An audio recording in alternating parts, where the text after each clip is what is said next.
All right, let's dive deep today, exploring the power of discipline. And to help us do that, we're using Brian Tracy's Eat That Frog as a guide. We're not just skimming the surface of self-help here, though. We're really going to explore how simple, disciplined actions can create huge growth, both personally and professionally. I think what's really cool about Tracy's approach is how practical he is, but at the same time, he understands human psychology really well. It's not just about, okay, do this. It's like, here's why it works. He uses things like the Zeigarnik effect. Have you heard of that? I have not. It's that nagging feeling of having unfinished tasks, which we all have, right? Oh, absolutely, yeah. And he uses it to help you overcome procrastination and make real change. And that's interesting. I'm intrigued already. Let's start with his core message, this Eat That Frog concept. What's the bigger picture? What's the idea behind this kind of analogy? So picture this. You have a task that's just been hanging over you, right? Just draining you. You can't focus because it's always there in the back of your mind. That's your frog. Tracy says that if you tackle this first thing in the morning, it sets you up for success for the rest of the day. You get it off your plate so it's not weighing on you, but you also get this rush of positive emotions, accomplishment, a sense of momentum, even relief, and that motivates you to do even more. I can see that. Get the biggest thing out of the way, everything else seems easier after that. So how does that idea connect to Tracy's definition of discipline? He defines it as the ability to do what you should do when you should do it, no matter how you feel. It's about creating habits that basically automate success. You depend less on willpower or motivation in the moment. Eating the frog becomes this ritual, like a trigger to start acting productively. It's like rewiring your brain so you start to look forward to challenges. And that brings us to Tracy's emphasis on taking consistent action, even if they're really small steps. Doesn't he use an interesting analogy to describe this? Yeah. He compares consistent actions to compound interest. It's like making small, regular deposits that grow exponentially over time.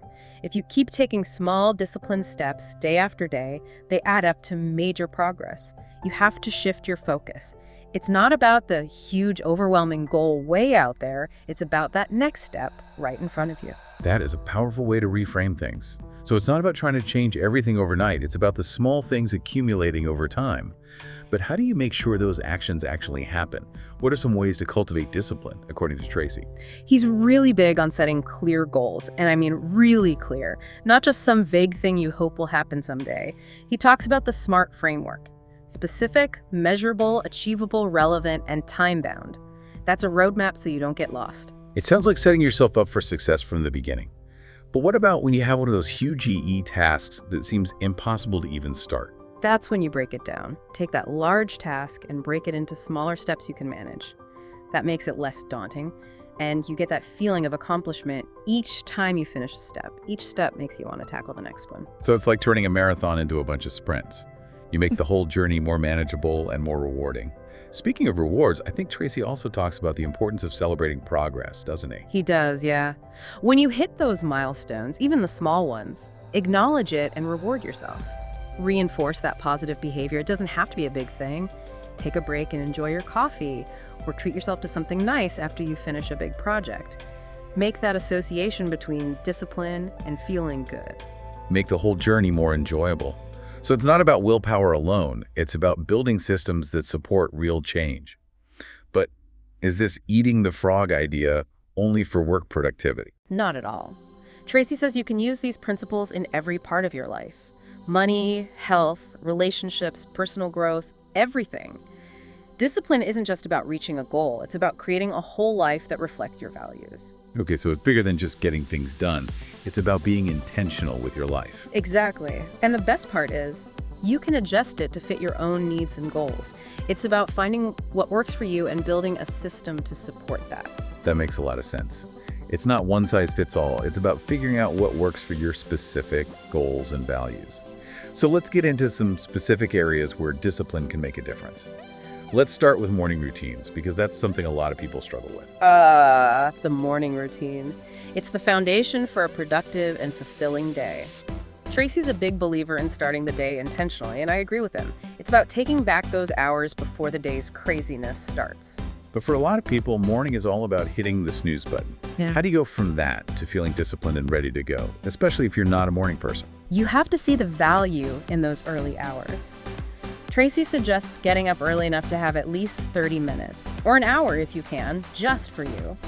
And it's not about rushing through a to-do list, it's about doing things that nourish you, mentally and physically. So not scrolling through social media or checking email right away. Nope. That time is for activities that match your values and goals. Exercise, meditation, reading.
Your to-do list, and making sure you do your most challenging work when you're most productive. That sounds like a great recipe for a productive and satisfying day. It really is. And the best part is, you don't have to follow it exactly. Create a system that works for you by using the ideas and techniques that make sense for your needs and your style of working. It's about taking control of your day instead of letting it control you. Now let's shift gears and talk about an area where discipline is really important but often gets overlooked. Finances. Finances. It's definitely a tough one for a lot of people. They feel overwhelmed or intimidated by money management. But Tracy argues that discipline is the key to achieving financial stability and freedom. But what does that actually look like? Is it all about budgeting and spreadsheets? Budgeting is important for sure, but it's more than just numbers. Tracy emphasizes aligning your spending with your values and goals. It's about making conscious choices, making sure your spending reflects your priorities and what you want to achieve. So it's not about restricting yourself or feeling deprived. It's about spending your money on the things that matter most to you. Yeah, exactly. It's about going from mindless spending to making intentional choices. Before you buy something, ask yourself, does this fit with my values? Does it help me reach my goals? That's a great question to ask before you whip out your credit card. But what if you just don't know where to start with budgeting? Tracy recommends something simple but effective. Track your spending for a month so you can see exactly where your money is going. Once you have that information, you can start figuring out where you can cut back on unnecessary spending. Then, redirect that money towards your goals. So you have to understand your spending habits before you can create a budget that works for you. Exactly. Once you have that understanding, you can start building a budget that reflects what's most important to you. But creating a budget is only half the battle, right? How do you actually stick to it when you're tempted by sales or impulse buys? That's where discipline comes in again. Tracy suggests setting financial goals that are, remember, specific, measurable, achievable, relevant, and time-bound. Just like with any other goal, Having clear financial goals keeps you motivated and gives you something to work towards. So if you're saving for a down payment on a house, you might set a budget that puts a certain percentage of your income towards that goal each month. Exactly. And if you consistently contribute to that savings goal, even if it's a small amount, you'll steadily get closer to achieving your dream. There's that compound interest principle at work again, but this time for our finances. That's right. Those regular contributions, even if they seem small, add up over time and bring you closer to your financial goals. Okay, so disciplined financial management means making sure your spending aligns with your values, creating a realistic budget, setting clear goals, and consistently keeping track of your progress. That sounds like a good way to achieve financial stability and peace of mind. It really is. And the best part is you don't have to deny yourself or live a life of austerity. It's about making deliberate choices that support your overall well-being and help you build a future where you feel secure and in control of your finances. It's about being in control of your money, not the other way around. Now that's a powerful idea. It is. And that feeling of empowerment can extend to other areas of your life too, like your relationships. Relationships. This is where things get interesting because with relationships, discipline seems less about concrete actions and more about certain qualities and habits. You're right. It's not about scheduling date nights or setting reminders to call your mom. Those can be helpful tools. Discipline in relationships is about being present, listening carefully, communicating effectively, and putting the needs of others first, even when you're stressed or feeling overwhelmed. It's about making the effort to show up for the people you care about, even when it's hard or inconvenient. Exactly. And I think this kind of discipline is especially challenging these days. There are so many distractions and demands on our attention. It's easy to get caught up in your own world and forget to nurture the relationships that really matter. But when you make a conscious effort to be disciplined in your relationships, you build a stronger foundation of trust, love, and connection. It's about making a commitment to prioritize those relationships. Even when life gets busy, it's about being present, listening with intention, and communicating with kindness and respect. It's about investing in the people who enrich your life and make you feel loved and supported. And those relationships are incredibly valuable. Absolutely. Strong, healthy relationships are so important for our overall well-being. They provide us with support, love, laughter, and a sense of belonging. They make life richer and more meaningful. Speaking of rich and meaningful, let's talk about personal growth. This is one that can feel kind of abstract and intimidating sometimes. Where do you even begin? You're right, personal growth is different for everyone, but I think it boils down to cultivating a growth mindset. That means being willing to learn, evolve, and become the best version of yourself. And discipline is essential for that. So it's not about following a specific plan or reaching a certain level of success. It's about being disciplined enough to keep learning, growing, and evolving as a person. Exactly. It's about seeing challenges as opportunities for growth, pushing yourself outside your comfort zone, and always looking for ways to improve. It's about becoming the best version of yourself, whatever that means for you. Exactly. And I think self-awareness is a key part of this, understanding your strengths and weaknesses, your values, and your goals.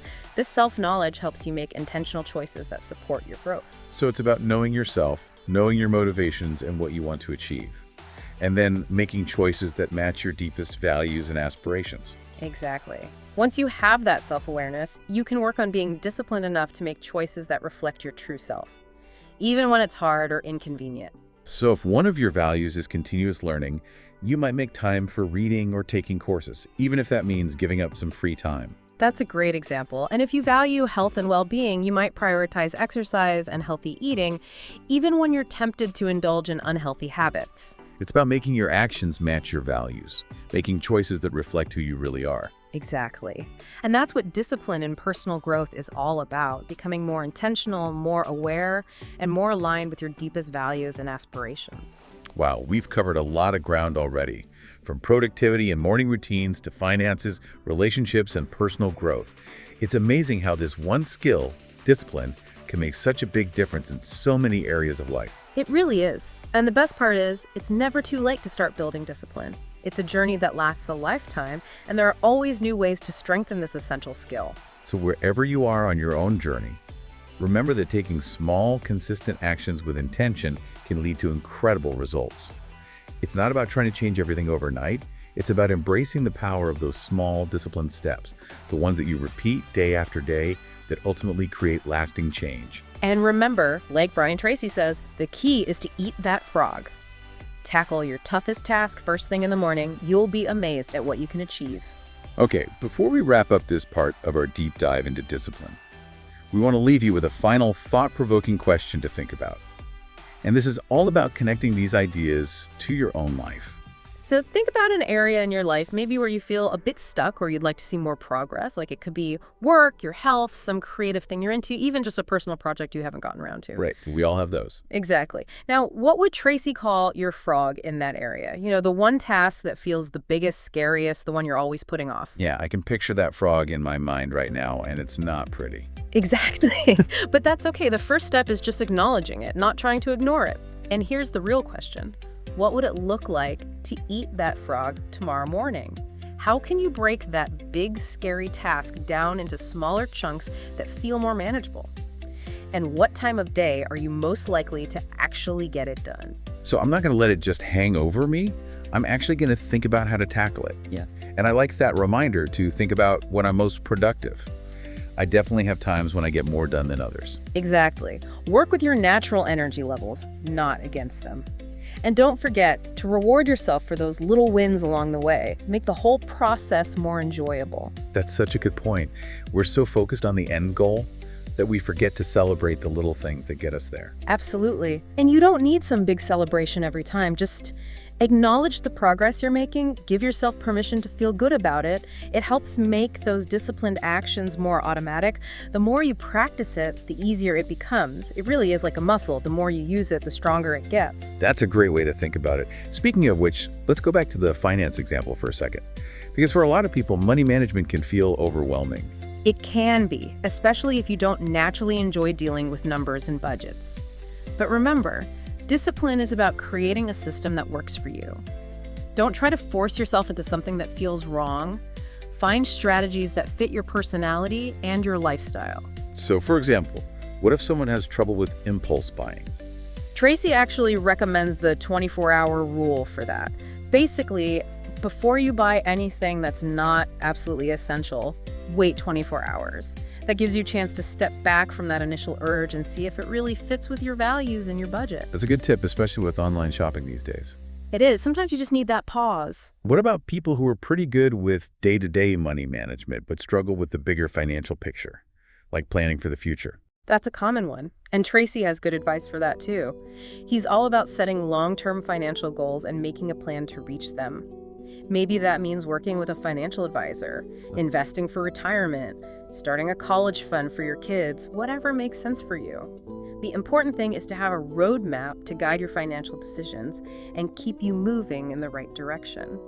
So it's about being proactive with your finances, not just reacting to problems as they come up. Exactly. You're the one in charge of your financial future, not a passenger just along for the ride. That sense of ownership can be really powerful. It's about changing your mindset from scarcity to abundance, knowing that you have the power to create the financial life you want. That's a great way to put it. And that shift in thinking can affect all areas of your life. When you feel financially secure, you're more confident, more capable, more free to pursue your passions. And speaking of pursuing passions, what about discipline in creative endeavors? Because creativity can feel so unpredictable and elusive. How does discipline even fit in? That's an interesting question. A lot of people think creativity and discipline are like opposites, but they actually go hand in hand. So it's not about stifling your creative impulses with strict routines. It's about creating a structure that supports those impulses and helps them grow. You got it. When it comes to creativity, discipline means showing up consistently, even when you don't feel inspired. Set aside specific time for your creative work and treat it as important as any other commitment. So if you're a writer, that might mean sitting down to write for an hour every morning, even if you don't feel like writing at first. Exactly. Just trust the process. The more you show up, the more easily those ideas will start flowing. And be patient with yourself. Remember that creativity has its ups and downs. Some days you'll feel unstoppable, other days you'll feel stuck. The important thing is to keep showing up, keep practicing, and keep nurturing that creative spark. It's like creating a rhythm or routine that helps your creative energy come out naturally. And that probably applies to any kind of creative work, right? Writing, painting, music, even starting a business. It does. The principles are the same. Make time, show up consistently, trust the process, and celebrate those little victories. Every step forward matters, no matter how small. It's about changing your mindset from "I'm not creative" to I'm a creative person and I'm committed to expressing that. I love that. That shift in thinking can make all the difference. When you embrace your creative potential, so many possibilities open up. You tap into a source of joy, fulfillment, and even healing. Okay, we've talked about how discipline can change our productivity, finances, creativity, and even our relationships. But there's one last area we should mention: the impact of discipline on our physical and mental well-being. That's an important one. This is where the connection between discipline and a truly fulfilling life becomes even deeper. Because it's not just about external achievements, it's about feeling good on the inside too. Exactly. Discipline, when it comes to well-being, is about making choices that support your physical and mental health, even when those choices take effort. So like making yourself go to bed at a reasonable hour, even when you want to stay up late. That's one example. Or choosing healthy foods even when you're craving junk food. Or making time for exercise even when you're tired or don't feel like it. Exactly. It's about understanding that your well-being is valuable and deserves to be protected. And that means being disciplined, making choices that are good for you in the long run, even if they're not always easy or fun in the moment. That's it. It's realizing that true happiness and fulfillment come from living a life that matches your values. And that includes taking care of yourself, both physically and mentally. It's about creating a life that feels good from the inside out, not just one that looks good from the outside. I like that. And that feeling of inner peace and well-being is incredibly valuable. It's a gift you can give yourself through discipline.